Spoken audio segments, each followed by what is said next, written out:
boom. So yes, and then also, in terms of questions, I am not going to be able to answer all of your questions, but please send them to me privately, and I will see whichever ones I can sort of weave in there. And so yeah, before I get started, I really wanted to do something that means a lot to me. This year marks 10 years since my grandfather, Jacob Gottfried, passed away.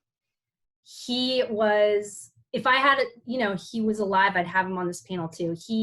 Everywhere you go, you see him. He renovated my school, all 3 schools I went to. He renovated the synagogue, the library downtown, his touches everywhere. And I just want to show his photo real quick. Let me screen share this. There we go. Share. So, hold on, let me let my dad know. Dad, I'm in a Zoom session. These days are different. So this is at my brother's baby naming, and you'll see my grandfather Jacob with the bright, beautiful, smiley face.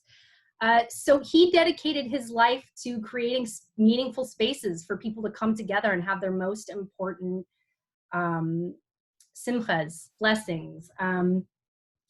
And so with that, I hope on this virtual tour that we are able to create that in this sort of odd space, but that this is a sacred space moving forward.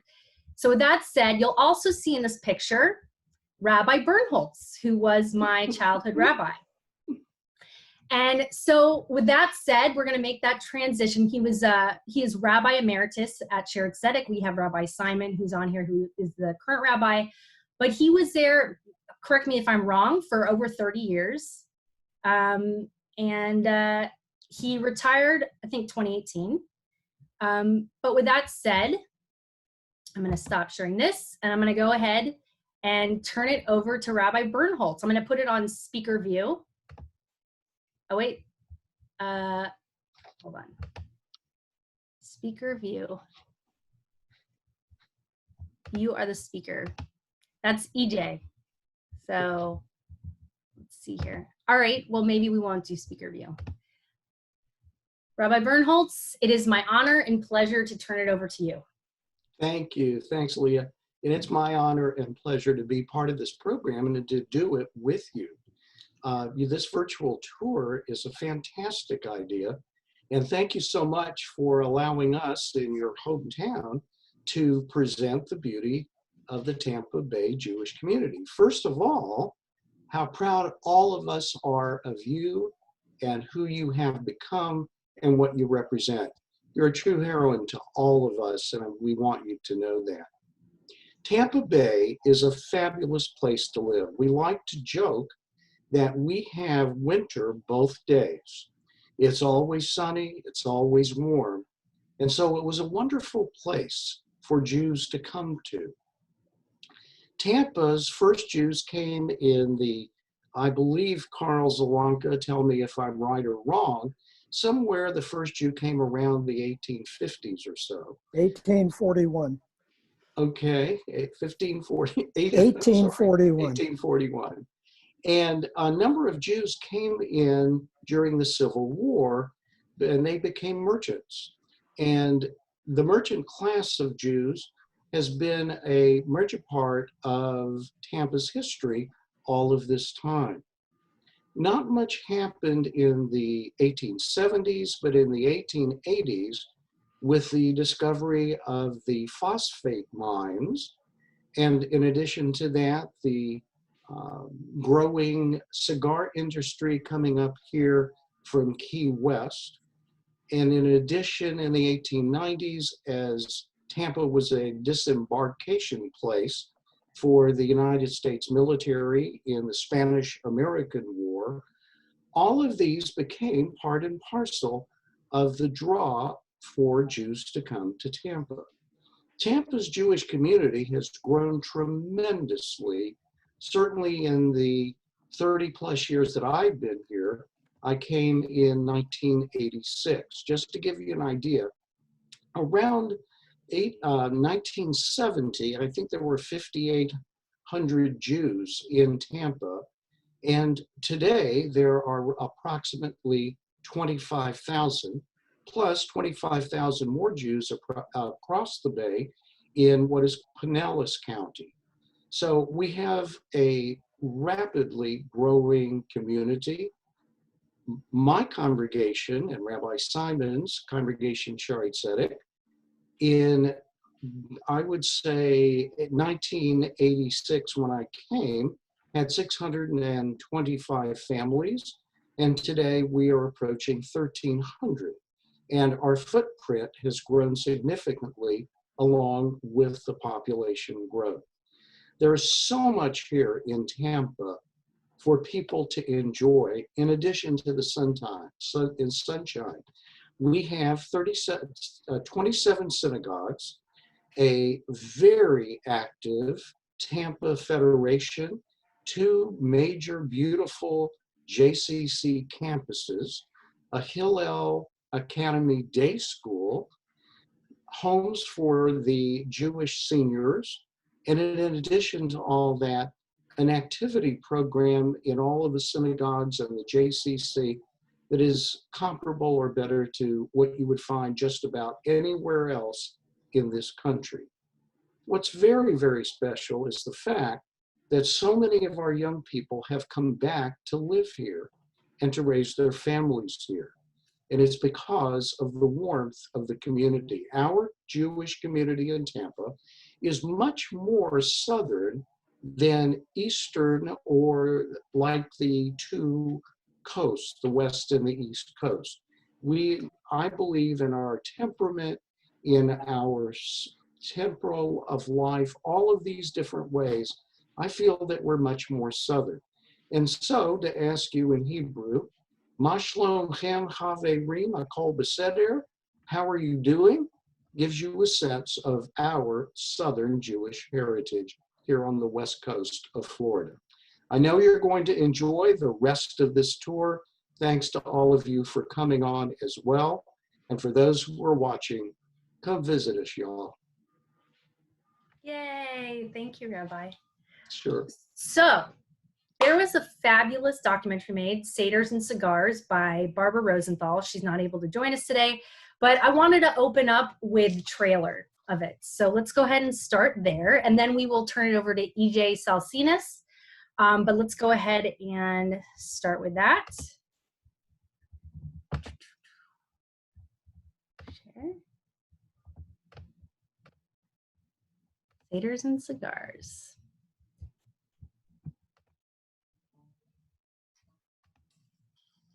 Hold on 1 second. Let me make sure you can hear it. There we go. Boom.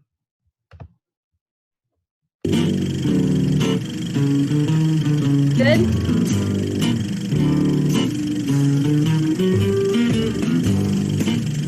I met Daddy during the First World War. Oh, you want to know who I am? I'm Daddy's wife.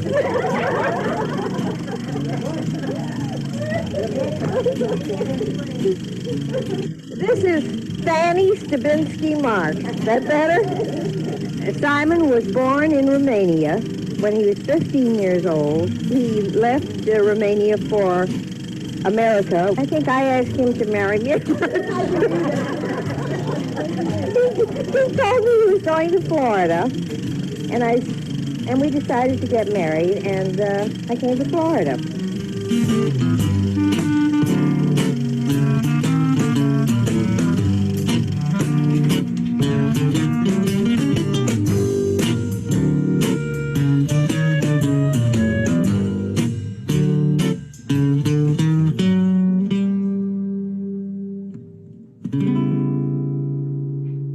Did you grow up in Tampa? Did I grow? I was born in Tampa. Been here all my life. My mother went to work to make cigars. I don't think anyone in our family worked in the cigar business. They all smoked them, though.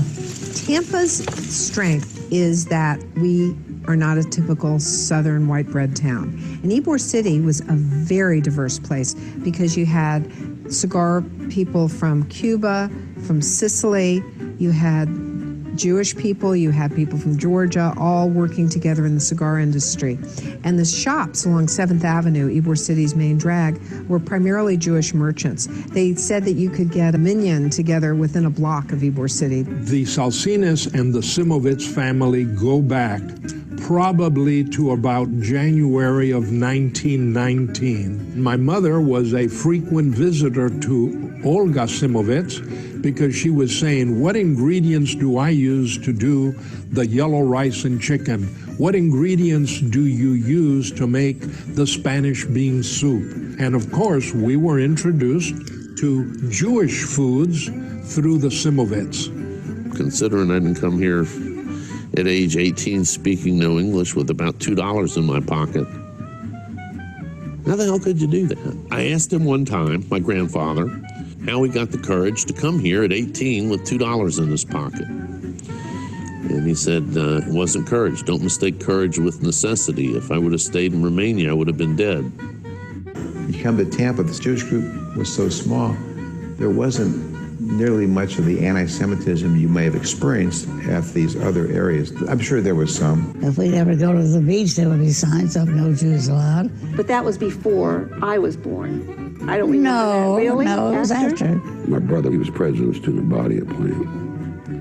And the principal said to him, he said, I think you're the first Jewish person who's ever been president of the student body. And my brother's reply to him was, and you know what? You may be the only person in the building that even thought about it.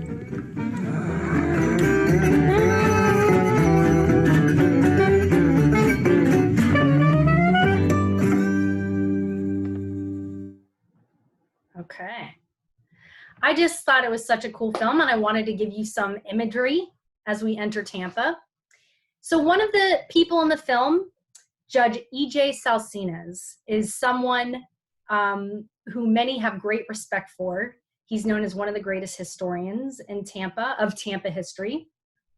And he is the son of immigrants from Spain that came to Tampa through Cuba. He is a lawyer by profession for more than 53 years and has had a multifaceted career. He is a noted Tampa historian. He was a career federal and state prosecuting attorney elected 4 times by the voters of Hillsborough County for a total of 16 years as the state prosecuting attorney and then serving on the appellate bench for 15 years. So everybody said, if you want the Jewish historian, you got to ask Karl Zelenka, everybody. But I decided to take a different step because there's something very special to me when there's someone who is not Jewish but is so invested and cares and knows more Jewish history than most people. They say, love thy neighbor as thyself, but what if you don't know your neighbor? And he really got to know his neighbors and invested in really finding family. So with that said, it is my great honor to welcome EJ, and you are unmuted. Very much. Thank you very much. As the rabbi said, the history of Tampa cannot be written unless you understand that there were 4 major things that happened. Of course, God bless Henry B. Plant, who in 1884 brought the railroad. That made things happen. Because the railroad was here in such an immensity of a bay called Tampa Bay, that the cigar capital of the United States was in Key West. Key West was the largest city, the major economy in Florida, with a lot of Jewish presence in Key West. So the 4 things that you want to remember is the railroad, the cigar industry coming to Tampa, phosphate being discovered, and then the dredging of Tampa Bay, making Tampa Bay a large seaport. In Key West, when they were trying to lure the cigar factories to come to Tampa, they promised them land, building, really made Tampa an interesting place. Move your factory, bring your workers. You can provide housing We will provide stores, saloons, theaters, etc. Not only did the cigar manufacturers come to Tampa, but they urged their neighbors to follow them. There were a lot of Jewish merchants and Jewish peddlers in the Key West area, and they followed the cigar industry to Tampa, primarily Ybor City. And then, as that was developing, West Tampa started developing on the west side. That brought more cigar factories and more Jewish presence. So, EJ, are the first Jewish families those that come with the cigar industry? No. As best as I have been able to determine, as early as 1844, we already had a Jewish lady by the name of Emmeline Quentz Miley, who moved to the Lake Thononosassa area, and she's buried in the cemetery there in Lake Thononosassa. Shortly after she arrived, Charles Slagler, S-L-A-G-E-R, came to Tampa, and it wasn't long before he was the sheriff of Hillsborough County, the tax collector, and the school board member. So he is the very first Jewish public official. And then we have the wonderful Herman Glagowski, who, as a Jewish merchant in Tampa, owning a department store downtown, got elected 4 different times in 4 separate non-consecutive terms as mayor of Tampa. He is here when Henry B. Plant brings the railroad. He is the mayor that lays the cornerstone at what is now the University of Tampa. He welcomes the cigar industry. He becomes the best Chamber of Commerce president that we could have had. He is an outstanding person of Jewish heritage. And then the arrival of people with businesses. For instance, if the money was being made in Ybor City, they wanted to open department stores, they wanted to open butcher stores, they wanted to have shoe stores, etc. So Key West and New York became the key fountains of Jewish families coming to Tampa. From New York, especially when the European situation got so bad, in New York, they even opened up a center hoping to relocate Romanian Jews. And from Tampa, one of the outstanding business leaders was Mr. Krakawana. He writes to that center in New York and says, "Send us your immigrants." So we started receiving more immigrants, primarily from Romania. But Tampa was becoming an international place. We had people from all over Europe. This was a multilingual, multicultural center. The list of city councilmen that we have shows how diverse our immigrant society was. As a result, as the Jewish families started arriving, they wanted to form some type of a congregation. And where did it all start? In a small home off of 7th Avenue, around Central Avenue. And it was there that they decided they wanted to have a synagogue. The first synagogue, of course, is Schaarai Zedek, and then shortly thereafter, in fact, there was a lawsuit, and then the Rodolph Shalom starts going, and more Jewish families started arriving. Key West is frequently overlooked, but Key West is just 90 miles from Havana, Cuba, which is a major international capital, with ships coming to Havana from all over the world. It was an easy hop for European Jews to hop over to Key West, then get the ferry, Mr. Plant's ferry, and come to Tampa and set up families here in Tampa. So the same as New York was the fountain, Key West was also the fountain of the Jewish families. Where did they locate? Well, the same three land development companies that were offering sites to cigar makers, cigar manufacturers, to come here and bring their cigar workers, offered them special rates, built homes, built buildings for them, and 7th Avenue really became the center of Jewish activity. The Jewish presence in Tampa was concentrated on 7th Avenue, sometimes referred to as Broadway. They had their department stores downstairs and they lived upstairs. Their children not only went to the local schools, some of their daughters became teachers in the Ybor City schools.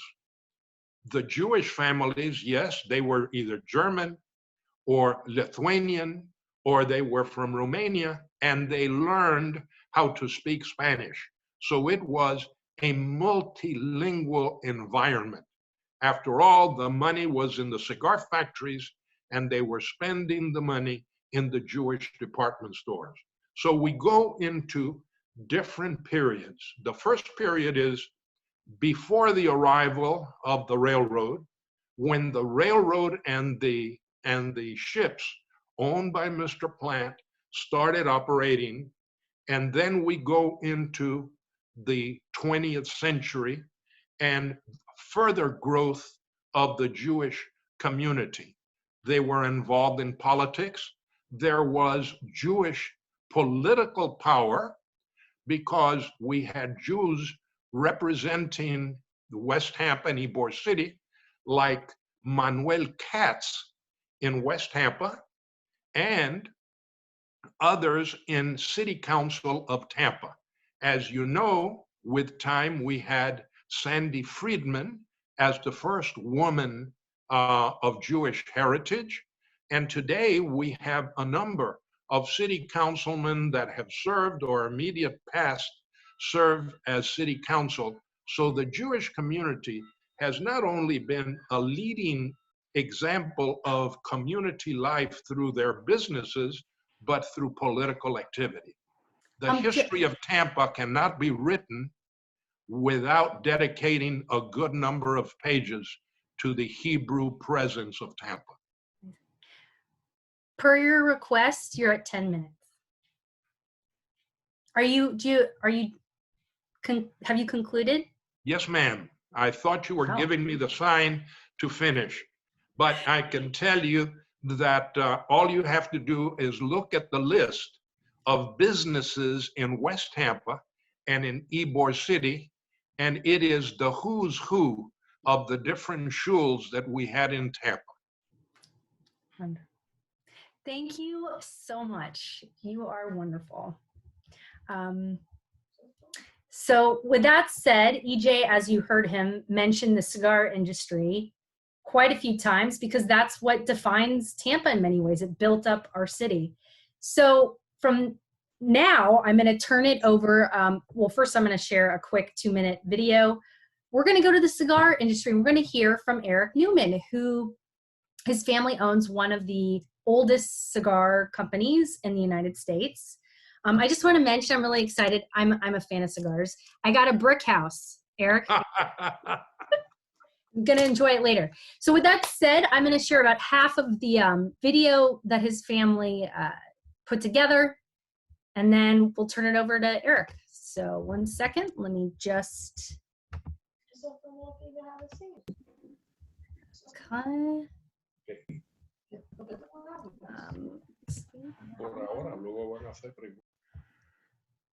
Okay, let me, whoops, wrong trailer. Sorry, I'm learning how to navigate. There we go. Okay. All right, let's do this. Can you see the screen?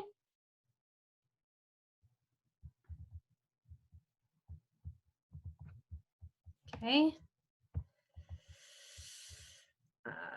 Where are we? All right, second attempt. Thank you for your patience. I'm learning. Here we go. Share, boom. Share computers, okay.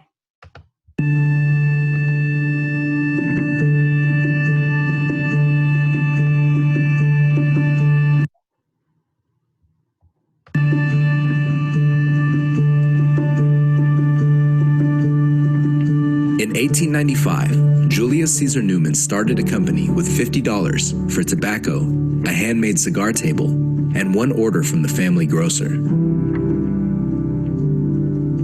He saw the future for the company in producing premium cigars and a move to America's cigar city in Tampa, Florida.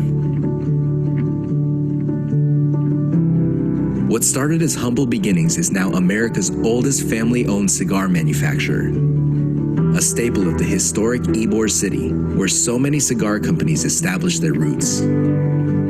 Surviving now 4 generations, from JC's son Stanford to his grandchildren Eric and Bobby, and now along with JC's great-grandson Drew Newman, the legacy and future of the JC Newman Cigar Company remains bright. We're still making cigars by hand. It's just like our grandfather did over a century ago. It's an incredible privilege to be able to continue the legacy that my great-grandfather started more than a century ago. This old building is alive with history. Cigars are to Tampa what cars are to Detroit, what wine is to Napa Valley. The Newmans, and so many of the people that still operate the historic El Reloj factory, take great pride in the product of their efforts.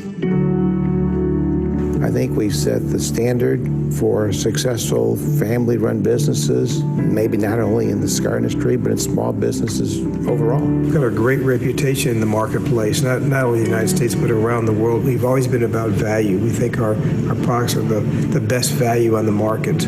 The brand portfolio JC Newman boasts is among the best and well-known cigars in the industry, sold in over 80 countries. Stanford Newman, in an effort to honor the company's 100th anniversary, collaborated with industry legend Carlos Fuentes Sr. to introduce the Diamond Crown brand. Handmade in the Dominican Republic by the world-renowned Arturo Fuente family, Diamond Crown cigars are rolled by the very best master rollers in Tabacalera a Fuente with exceptional aged tobacco and undergo rigid quality standards before public release.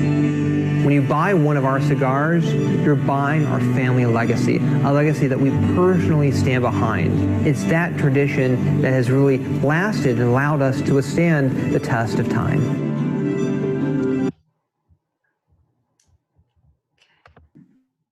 All right, with that said, I wanted to give you a taster. So it is my pleasure to introduce third generation owner, Eric Newman. Thank you, Leah. I'm overwhelmed. First of all, I didn't realize you enjoy Brickhouse. So thank you for that. Secondly, I want to give you 10-minute time limit because my wife's nurse is here and she doesn't, she'll do it.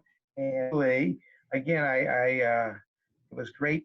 I feel bad because I never want to speak after Rabbi Birnholz or my friend EJ Salcines. They're the best speakers in the world. So I will, you didn't do that for me, but that's okay. We'll get it done anyway. What I want to do in this 10 minutes is first talk about the influence of Jews in the cigar industry, a little bit about the cigar industry coming to Tampa, though EJ did a marvelous job describing that. And thirdly, tell you a little bit about our family's history, how we became America's oldest cigar company. Just give us the assign. But like so many other industries in this great country of ours, Jews have had a profound influence in the cigar industry. Most of the major cigar manufacturers around the country for many years were owned by Jews. One of the famous brands was Macanudo. They were owned by the Edgar Coleman family General Cigar Company. Another famous family, Garcia Vega in Phillies, company called Bayeux Cigar Company in Philadelphia, owned by Archie and Sidney, Michigan. Also working for him was Tony Regensburg, an old Tampa fellow as well. Consolidated Cigar. They make Dutch Masters, El Producto, Romeo and Juliet, Monte Cristo. Julius Lichtenstein used to run them. And the #1 selling premium cigar in the United States was made in Tampa by Grady Sanis, Julius Sanis, which is one of the reasons why my grandfather came to Tampa. They made the Gold Label cigars, which is the U-Haul factory now, the U-Haul building in Ybor City. Two of the biggest mail-order cigar companies had a Jewish influence. The biggest one was J&R, owned by Lou Rothman for many, many years. And the second biggest mail-order cigar company in the country was owned by a member of our congregation, Bob Franzlau, 92 years old, God bless him, still a member with Carlo and Beth. They sold out a couple of years ago. But Tampa really had a lot to do with the Jewish cigar industry. Most cigars were purchased to wholesale candy and tobacco distributors around the country. There's maybe 250 major cities in the United States 100 years ago. Each one had merchants. They bought their cigars from wholesale candy and tobacco distributors. Most of them were owned and run by Jews. So it's no doubt the Jews has had a great influence on the cigar industry. Now, if you will, let me tell you a little bit about our Jewish-owned cigar factory.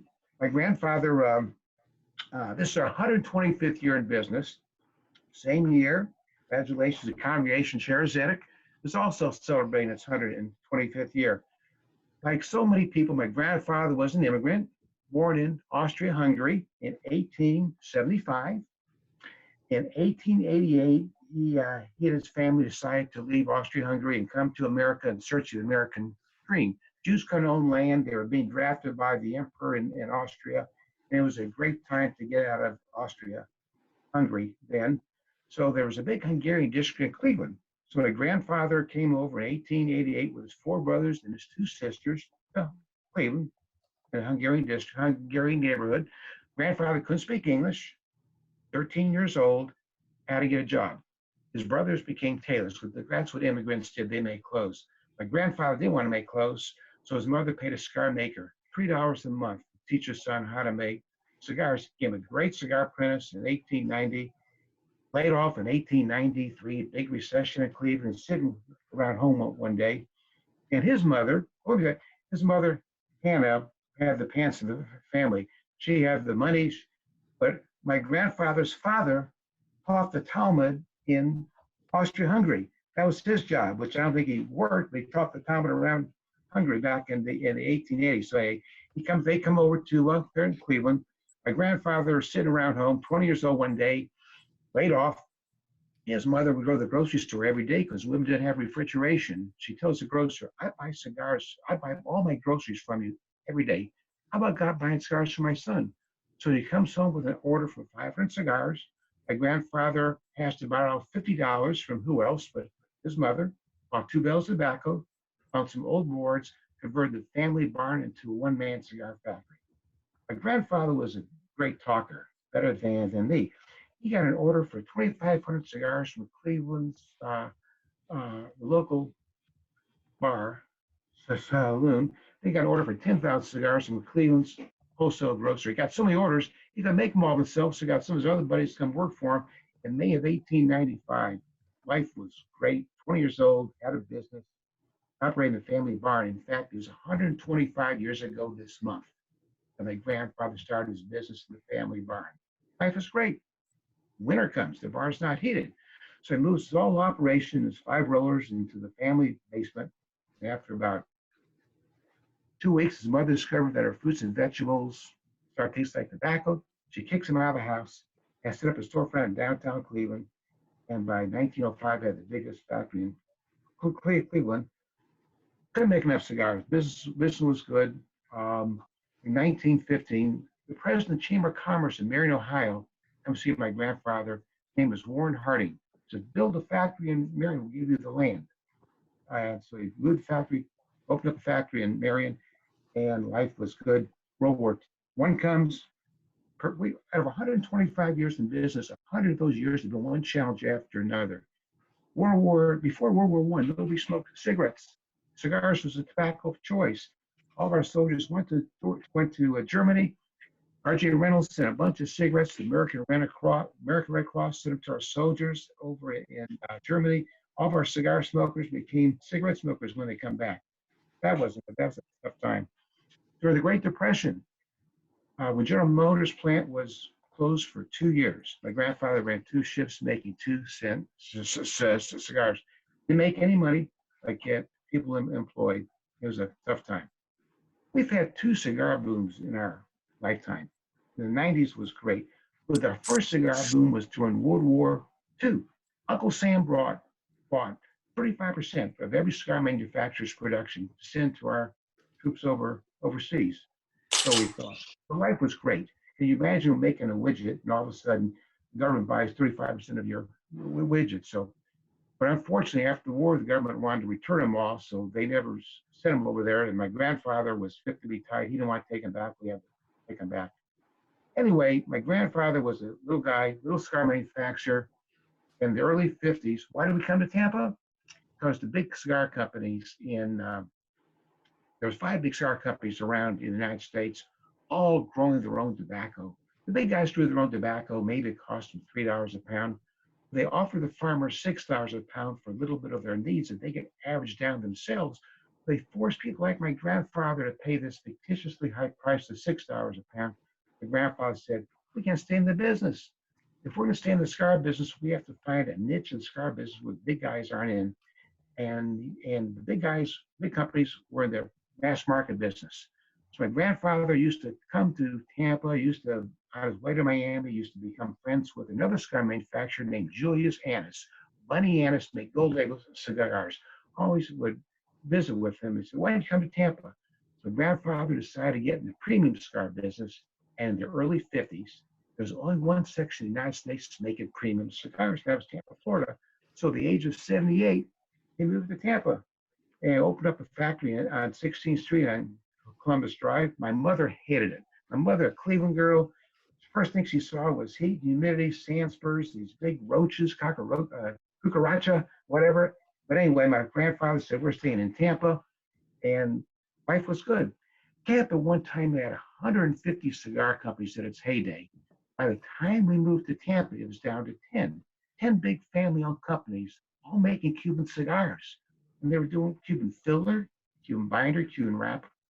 And then the Cuban embargo came in 1962, and one by one that forced most of the cigar companies out of business. They either sold to the bigger companies or they moved offshore. My father discovered a tobacco called Cameroon. He was bound, determined to make cigars in Tampa. And the business got tough. Imported handmade started to become a market, tobacco choice. Cigar people wanted cigar smokers wanted to buy cigars that were imported. People wanted imported stuff, imported cars, imported clothes, imported foods, imported everything, cigars too. So it was very difficult.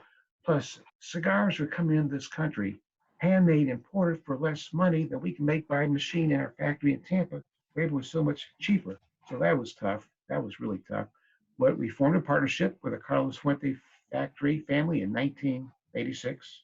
And they started to make handmade cigars for us, Diamond Crown, Questure, La Unica. We started to sell their cigars.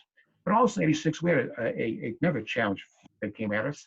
Family businesses of any type are tough. It's hard. Most family businesses don't go from one generation to the second generation, to the third generation. My grandfather had 4 kids.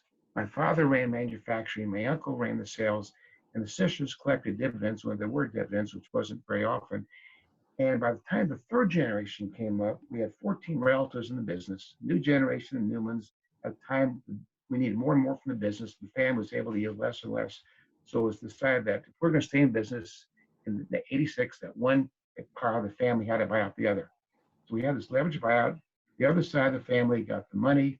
We got the debt and the opportunity. For a long time, we thought they got the best part of the deal. We had a cigar boom came. We felt good, and life worked out. Cigars became very popular, trendy, and it's been even at this thing Ever since, we've had other challenges. People love cigars. You can't smoke them anywhere. You can't smoke inside anymore because you can't smoke anywhere inside. That's an issue. We have this enormous cigar taxes we're facing that we never had before. When business was tough, people left us alone. Now cigars became popular. We got taxes, smoking bans. Now we have the FDA's after us. They want to regulate cigars like cigarettes. We've been fighting them. It's always been one challenge after another, but we're still here. This is 125th year in business. Let me sign off before I get the sign. But we are planning a major expansion of our factory. Actually, we've been working at this for 14 months before coronavirus was coming in. We want to make my son's idea. I said, Drew, this may not be a good idea. He wanted to do it. He wanted to turn our factory into the premier cigar destination in America, the United States, like the Bourbon Trail is Kentucky, like, make people come bring cruise ships in. Of course, there may no more cruise ships for a while. Makes a tourist attraction, give public tours, triple the size of our factory, put it in a factory store, put a hand cigar factory on our third floor. Really give cigar seminars, training, make this a real destination. And in conjunction, this is going to be our gift to the city. This is the Cigar City. Tampa was known as Cigar City. From 150 factories, we're the last operating cigar factory in Tampa. We want to put Tampa on the map once again for cigars.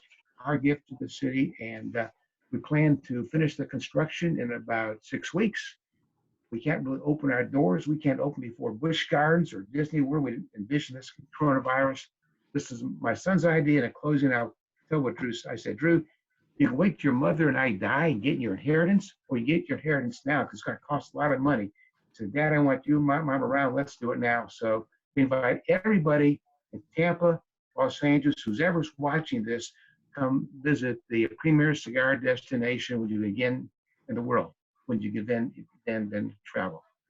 Thank you, Leah. Thank you so much, Eric. And just so everybody knows, I put in the chat section the link to the company. Brick House, I mean, there's multiple ones. I hear Brick House is one of the best. I don't know. It is, yeah. Great. I'm excited. Great taste. Looking forward. So thank you. Thank you. So Roy Kaplan, are you on the phone?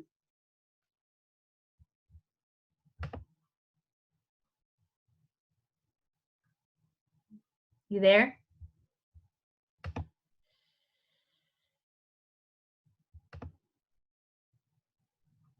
Okay.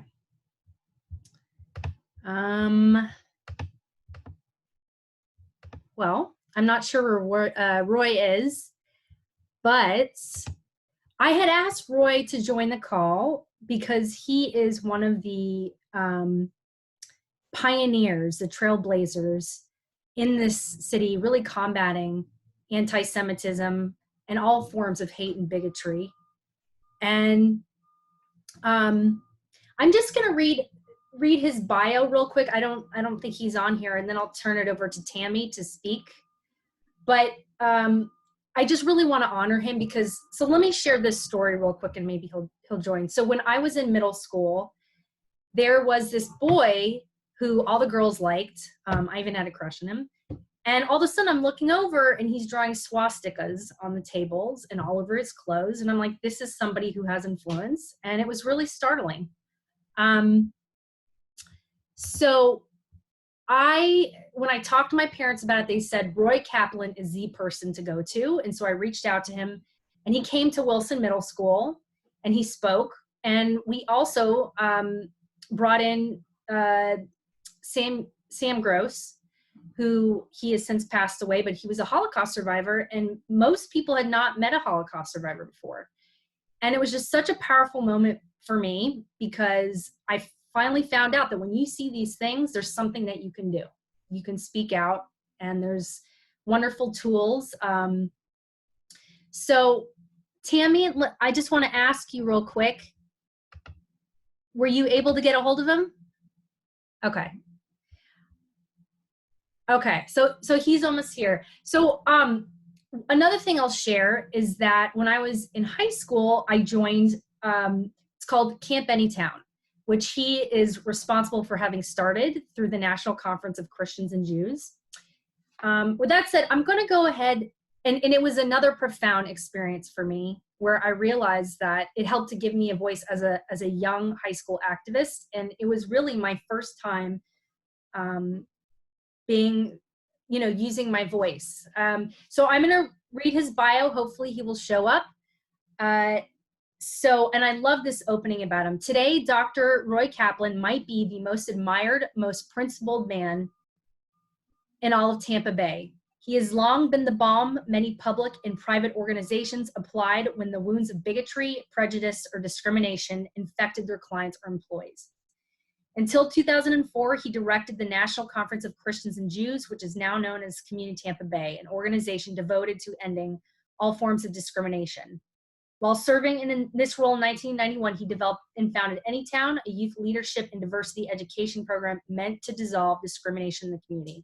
This program has since been lauded as the best practice by the U.S. Department of Education. So let me just see if this is him calling real quick. Try him now. He might be connected now. If my phone number is connected, 813-758-5410. Hello. Yes. Hi, it's Roy. How are you? Oh, do you mind if I call you back? I found him and just unmuted him. Sure. Sounds great. Thank you. Can I speak, or you want me to hold? I would love for you to speak. And where are you? Can you hear me? Yes, we made it work. Okay, well, you were given a introduction. What would you like? Oh, thank you very much. I started Anytown. You wanted me to talk a little bit about that? Yeah, talk about that. And I also would love to hear from you. Why does this matter, bridge building? What are your principles? What has driven you? And the start of the national conference. Okay. But I'll leave it to you. Okay. All right. Well, I wanted to set the record straight. I didn't start the National Conference of Christians and Jews. I was the executive director here from 1989 to 2004. But I started Camp Anytown, and the whole idea was to create an opportunity for young people to get together and to find out that the world is really based on love and friendship, and that when young people can put their minds to it, they can solve virtually any problem. And I think that there's more need for activities like this today than ever before. The number of hate crimes has been increasing, the number of hate groups have been increasing, and the anti-Semitic violence and acts have broken records according to the ADL. So I think that if we can create a nucleus of young people who believe that the world is better when we cooperate and collaborate, then we can solve some of these interpersonal problems. And obviously we have a real challenge right now because technology has been bringing us, in some ways it can bring us together, but up until recently it was really tearing us apart.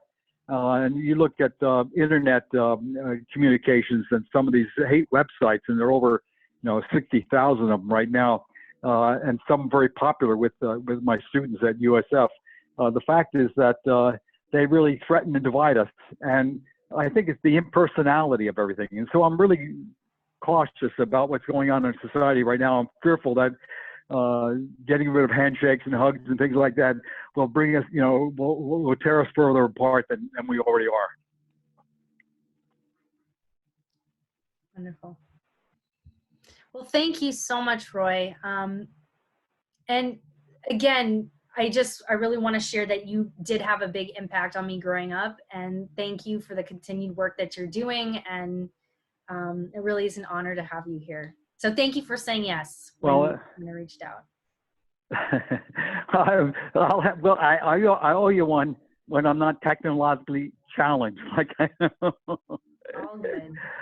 I'm still a hugger and a handshaker. Well, I look forward to meeting you in person again. And so I'll with look that forward said, to that. Absolutely, it'd be my honor. And with that said, why don't we hear from Tammy Briant. I'm going to do a quick introduction. She's another amazing human, and currently the executive director of Community Tampa Bay. She teaches civil rights law at Stetson University College of Law and higher education law and policy in the University of South Florida's College of Education, and previously served as the assistant dean for student affairs at Stetson Law.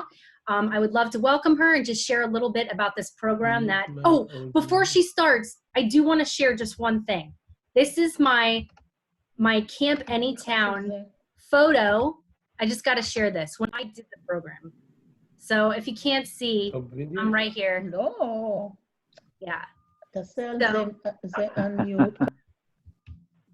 Okay, so with that said, without further ado, Tammy. Hold on, let me unmute you. Boom.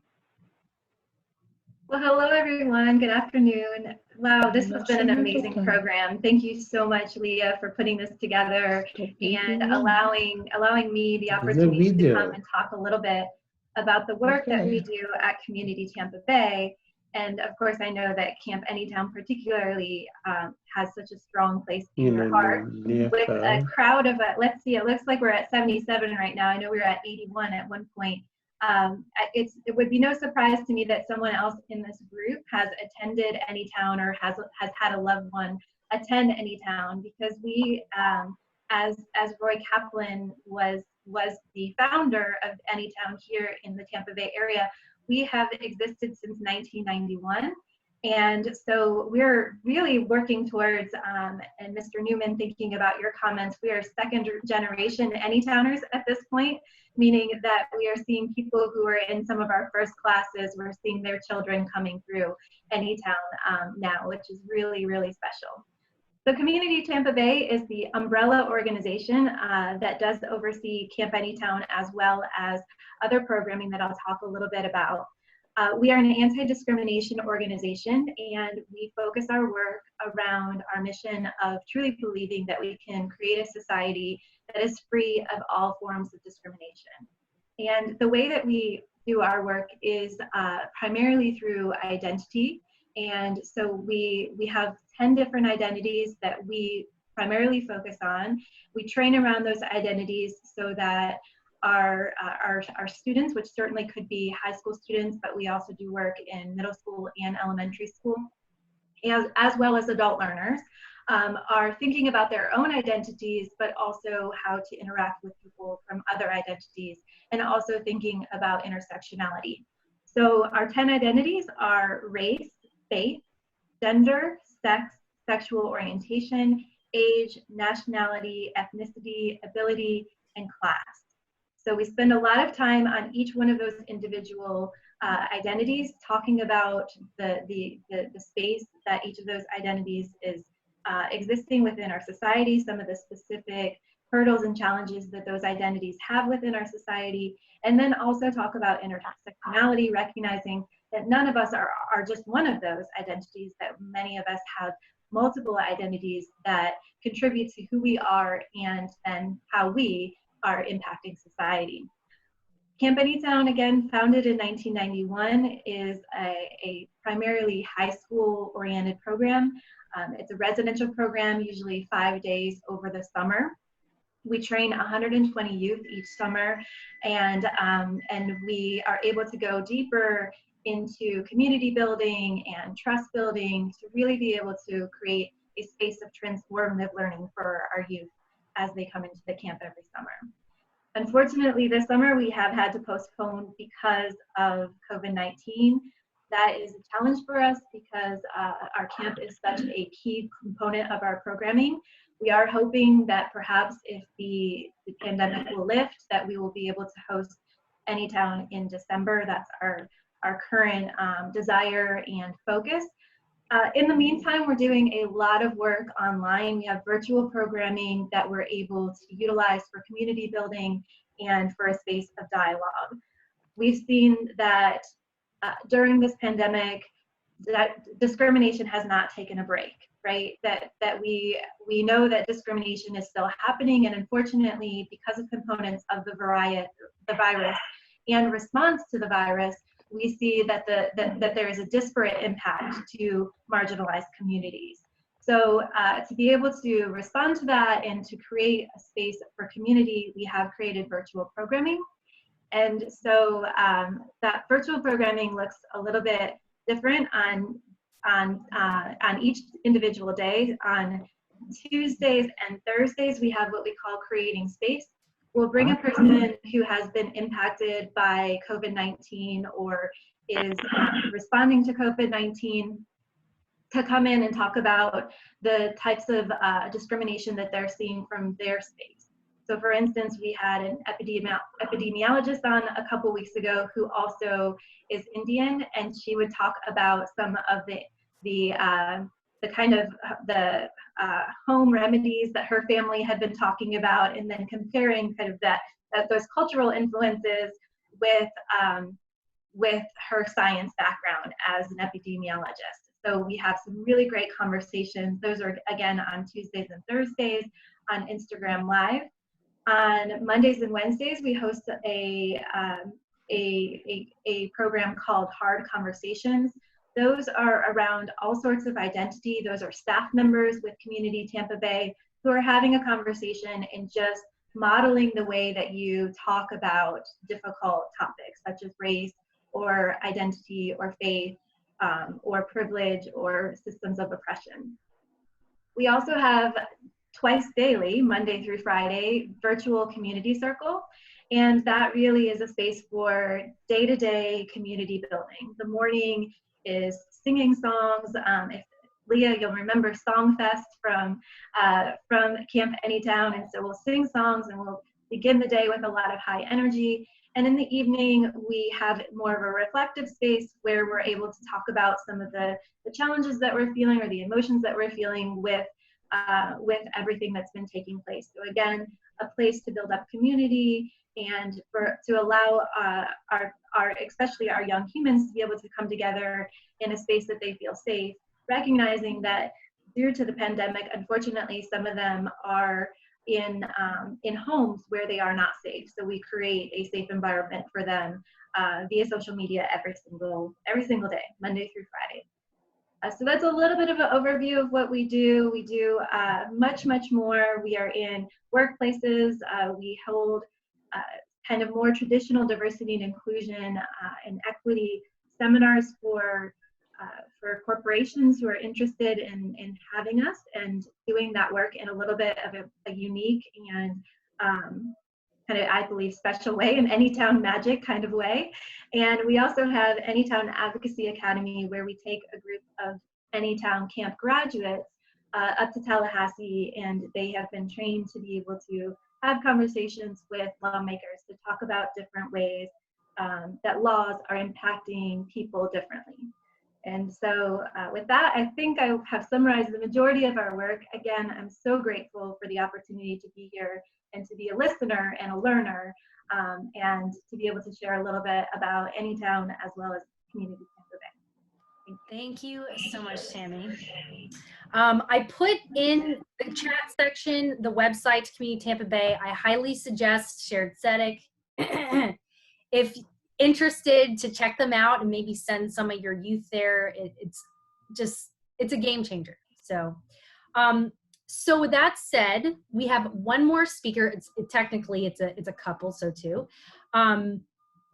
So this is, one of them is the daughter of one of my absolute favorite people, Corey Drayson, who I shared an office with at Betham for 2 years, maybe more. And we figured out we both have a connection to Tampa because her daughter ended up moving here and marrying Michael Rosenbach, who I've known my whole life.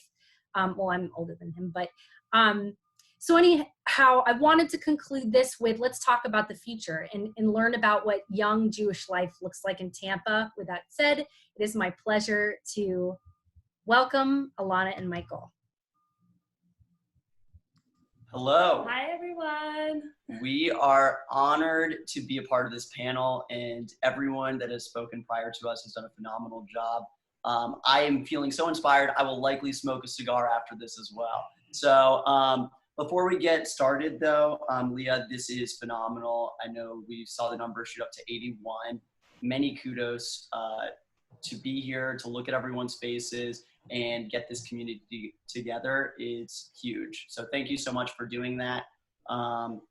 And we'll jump right in. Alanna is a transplant to Tampa. I was born and raised here, had a small hiatus in Boston, New York, and we found ourselves back here. And one of the first things that we wanted to do was get involved in the Jewish community, because believe it or not, it was actually, we really didn't know that many people here. It was kind of a blank slate. So coming back almost brand new to the city that was a distant memory, and having to get plugged back in. And the Jewish community was a phenomenal platform for doing so. And not just the youth side of it, the 20s and 30s, but just the entirety of the community. So for me, who was testing the waters before Alanna moved down here, I ended up going through two different channels. I think if you want a top-down approach, there's the affiliated to the temple channel, and then there's the unaffiliated channel. So the temple would be the example of the affiliated, the JCC would be the example of the unaffiliated. And with that, it's like you could go to so many different events here in Tampa. I mean, you could find something to do certainly at least once a week, maybe every other night if you really went after it. So a good example would be Gin and Jews for an unaffiliated event. Vodka Latka is a great event. Like our parodies and fun when it Yes. comes to naming these events. Yes, and so we went from not really having many close friends in Tampa to really having a plethora of friends and family friends just through plugging in to the community. We got involved on boards over at Zedek, at the JCC, through the Tampa Orlando Panelists Foundation, among other different opportunities. I know Eric Newman actually was a huge component in my involvement, in that he helped put together Cigars and Spirits Night through the Brotherhood, which was amazing. And being a part of that, putting that event together really helped build a foundation for us and a lot of the young and involved 20s and 30s members in this community.